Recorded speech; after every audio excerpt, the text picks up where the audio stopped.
Alright, everybody, and welcome to Fallout 76. That's right, we're checking out a slightly older game that has a pretty long-standing franchise behind it that went from a top-down RPG with a little bit more strategy to a looter shooter, which is a little bit interesting. It's actually done really well for itself, and I was wanting to go back and see how this game is doing here in 2023. So, with that said, let's get started. Once you've launched the game, you are given the opportunity to create a character. As you can see, this is as far as I got back in 2021, and so it's been quite a while since we've last played. However, for any new players, you will be creating a character. So, just like any good Fallout game, you have the opportunity to choose your body type. There's a lot of sculpting involved, which is pretty cool. There's the extras like markings and things like that. And then of course there's your face sculpting where you can adjust all of your facial features, which is kind of cool. As you choose your face, it randomizes a bunch of different ones that have already been pre-built. We're just gonna grab a random one. I don't know, just click it a couple times. Yeah, good enough. Done. And now we choose a name. You can then go ahead and give yourself a portrait, which is kind of neat for your ID card, I suppose. There, look. Bam. We are now a chicken. After messing with the character creator, you're able to wander around the vault. There's a couple things you can scoop up. You can press the alarm clock, all kinds of things to interact with. There's a terminal that you can sit here and enjoy. There's some holotapes you can listen to. And now we get our Pip-Boy. No Fallout game would be complete without it.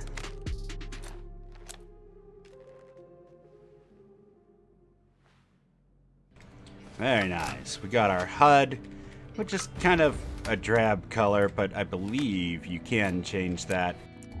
And just like the typical Pip-Boy in Fallout 4, we can, of course, has flashlight right off the bat, which is great. Our next task is to complete the tutorials. Bam. Bam. That's going to be important.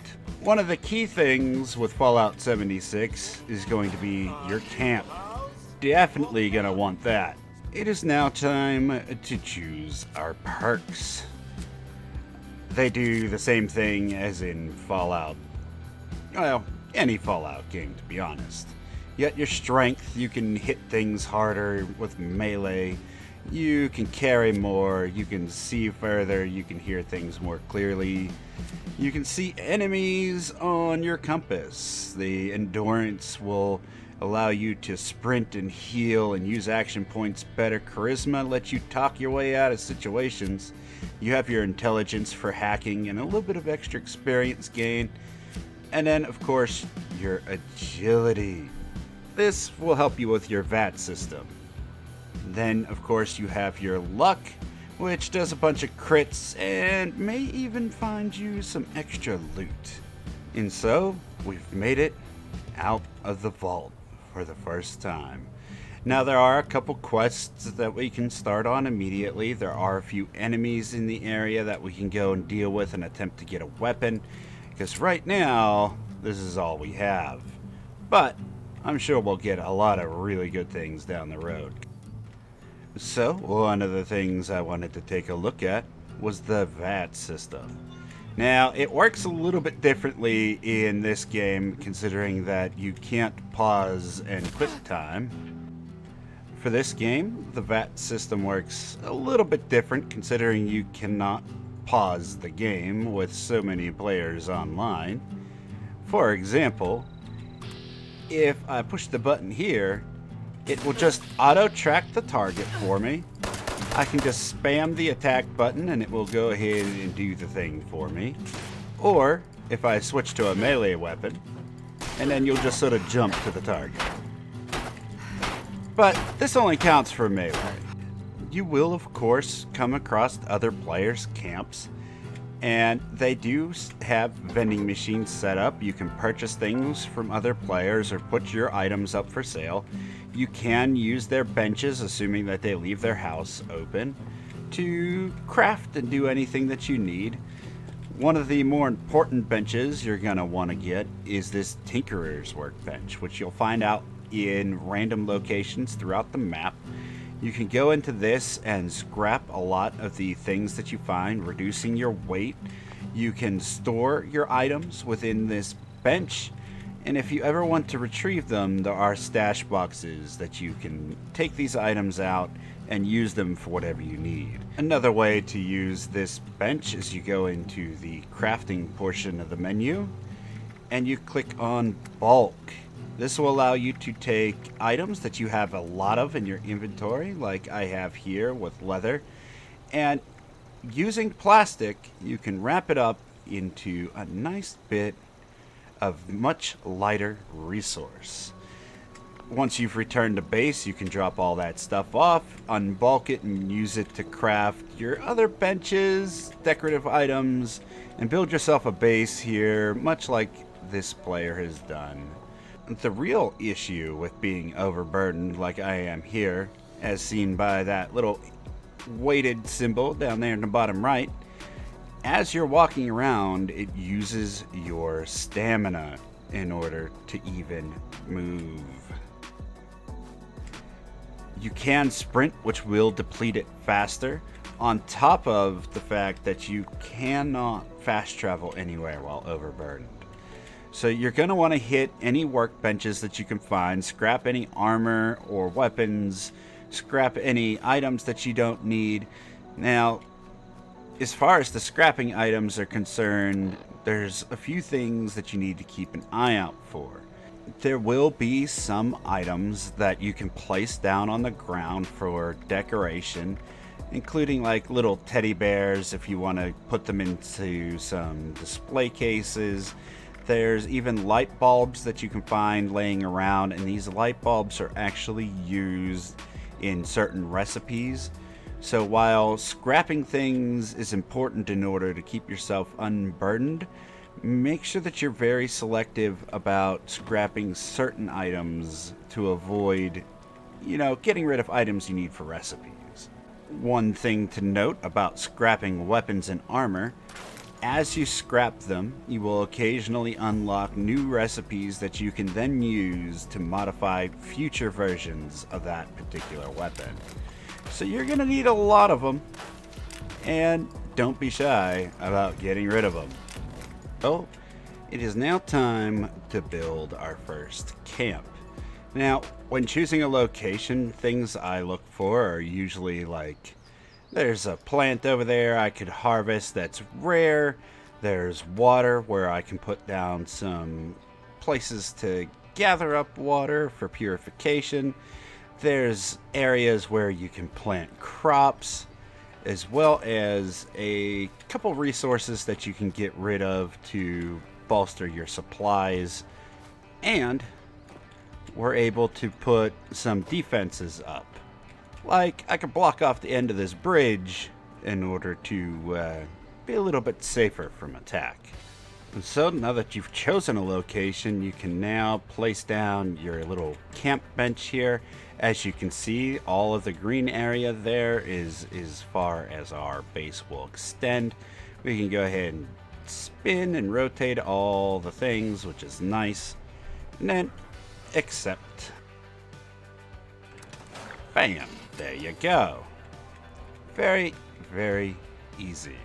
Then we can come over here, simply press build, and we have a whole list of items that we can choose from. One of the things you can do is scroll the items further away or closer to you. And of course, there's the ability to select what you want your things to look like. If you've gotten yourself some shop items, you'll be able to select some fancy floors or just the basic wood ones. Now, some of these ones will cost you a little bit of extra resources to build.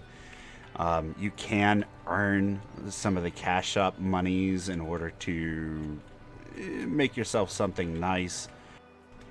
And of course, once you have yourself fully enclosed, you should start laying down things like your crafting benches, which you're going to need. Make sure that you're gathering up all the materials you're going to want for that, because it's going to be very important so that way you can scrap a lot of the extra weight that you're carrying around with you. And there you have it. This is pretty much what you're going to start with. It's just some generic wood walls and things like that. But as you make progress through the story, you will collect things like NPCs that will stay here at base, give you missions, even work some of the benches that you can put out. There's some vending places that you can have, plenty of power. There's traveling merchants that will visit your place that you can interact with and trade for items that you may need. There's plenty of places to repair and store power armor, as well as, you know, a place to store your cards and switch those around. And you can go ahead and put up a player vending machine, put some things up for sale, which I've gone ahead and done here. You can get yourself little protectrons that will go around and loot resources for you. Simply come over to the machine and you can grab up some free Nuka-Cola from this one specifically. A ton of really cool things. You'll get plenty of mutations that allow you to do things like I'm doing here, jumping super high. You can build all kinds of interesting structures. There's ones that are even pre-built. As you can see here, I've also taken ownership of this building right here, which some people will come and visit. Right now it seems I'm friendly with this raider for some reason. Speaking of cards, as you level up, you can simply go in here and select a bunch of cards. You have a maximum that you can use for each one. And you can grab yourself a bunch of different perks. As you can see, I have ones that let me locate magazines, carry more items, sell and barter for a lot cheaper. You can combine cards to make level 1 cards and make them a little bit more useful to you. Better chances for mutations, things like that that will really help you progress through the game a lot faster. There's even ways to defend your base because they will start attacking your stuff. Turrets like this one will definitely be a huge help when things like that happen. And of course, any fruits and vegetables that you find, you can then plant and harvest them anytime you'd like. There's even beehives and Brahmin that you can go ahead and place down, so you can make things like fertilizer and milk. But with all that out the way, we have come to the pros and cons section. So let's talk about our first pro, and we're going to start with the visuals. So it looks like any other Fallout game. A lot of the assets seem to have been reused from some of the other Fallout games, which isn't necessarily a bad thing. A lot of games use assets that are grabbed from all over the place, and I'm perfectly fine with that. On the con side of the visuals is definitely the FPS drop. It doesn't seem like it's during portions of high action. It just drops for seemingly no reason. Now, I am running a 3070 RTX as well as an i9 and 64 gigs of RAM, so your experience could be different from mine. Our next pro is definitely going to be the building system. As you can see, we can put a whole bunch of stuff all over the place to kind of build out what we want. And there's a ton of different variety that you can get. Let's go into the cons. The snapping together system is pretty not great. It has a lot of problems, especially when taking large structures like I have here. It doesn't want to let you put these items down in certain places. Now you can move your camp to somewhere a little bit flatter and it will solve some of the problems. But even snapping the regular floor pieces together can sometimes be a bit finicky, which will be a little bit frustrating for players. The snapping system is is a little off sometimes, and you're gonna have to fiddle with it to get it to do what you want it to do. Our next pro is that you can earn some of the cash up currency in the game. There are season tracks that you can go and do, as well as daily and weekly challenges that will earn you some of this currency. On the con side, though, it takes forever if you want to earn any of these things. On top of the Fallout First Season Pass, which is ridiculously overpriced and a concept that I absolutely hate. There is no reason why you should be paying a subscription service to a video game that is already way expensive, on top of having to go through the grind to get all these things that aren't included in that price. And behind the Fallout First stuff is the ability to increase your storage size in a video game that's all about gathering items. So, hugely negative. I cannot tell you how much I despise this system. Our next pro is definitely the amount of content. There's plenty of content out there for you to do. There's a lot of DLCs that you can go ahead and purchase and play through. On the con side of the content is the sheer number of bugs that are persistent throughout the game and have been in the game for years. So, part of the reason why I had quit playing before is because I was unable to progress.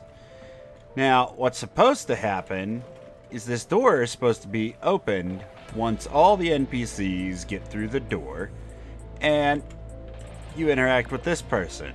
They just continuously say that they're busy and the door does not get opened. Now, everybody who's played a Fallout game or a Bethesda game in general knows that these games have bugs. They happen.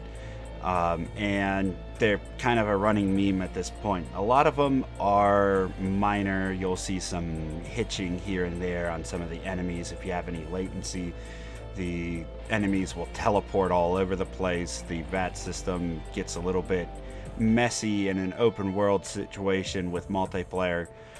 But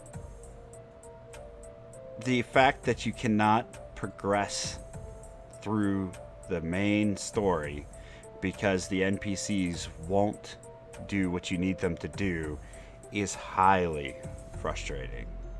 And with all that out the way, we have come, of course, to the rating. So, considering all the issues that I had during trying to record this, I was going to try to play through a bit, but seeing all the things that are still messed up from before, I'm definitely giving this a 4. There's no way I can justify giving it anything higher than that. It's definitely below average. For me, a review of 5 is an average game that was kind of meh. You'll get some hours out of it, but here it almost feels like you're wasting your time, because when you get to certain sections in the game, you cannot progress.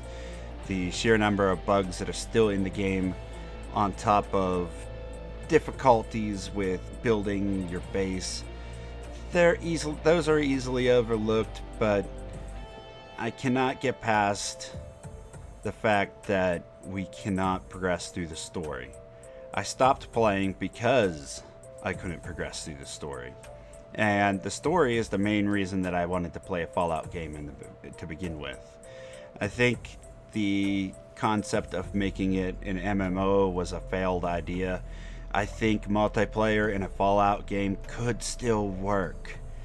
But that said, they would have to gear it more towards being multiplayer instead of taking an engine from a single player game and just throwing some assets in there and hoping that it works. At any rate, that is gonna do it for us here today. Thank you so much for stopping out. I greatly appreciate you. If you enjoyed the review and you want to stop back out again for more, be sure to put a like as well as dropping that sub, and then check out all those media links down there in the description. But until next time, take care of yourself, take care of your loved ones, stay healthy out there, and I'll see you on the next one. Bye, everybody.